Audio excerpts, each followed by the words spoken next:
Scalar and vector. Consider you are standing with your friend and that friend tells you about a treasure pot which is 50 kilometers away from your house.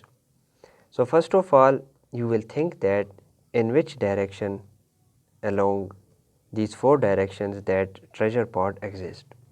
It may be either on east side or west or north and south, but it just tells you about the distance which is 50 kilometers away.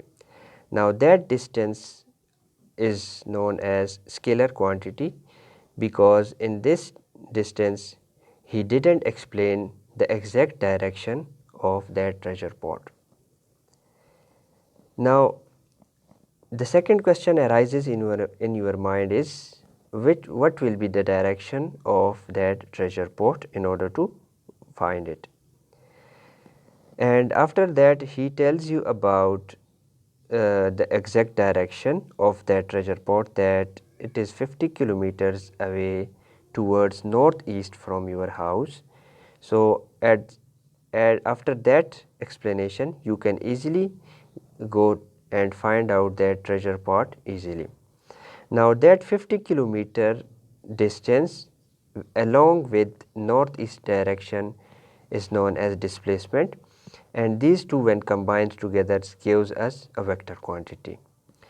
Now scalar quantity basically tells us about only magnitude, it does not tells us about any direction, while vector quantity is that physical quantity which tells us about magnitude as well as direction.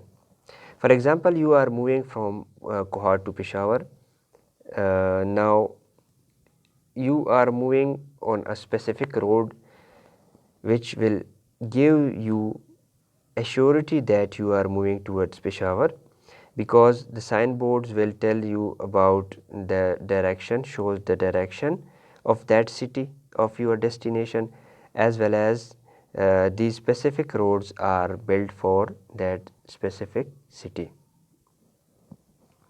Now similarly, another example of scalar and vector quantities is temperature. For example, if someone tells you about a temperature, that temperature changes 2 degree.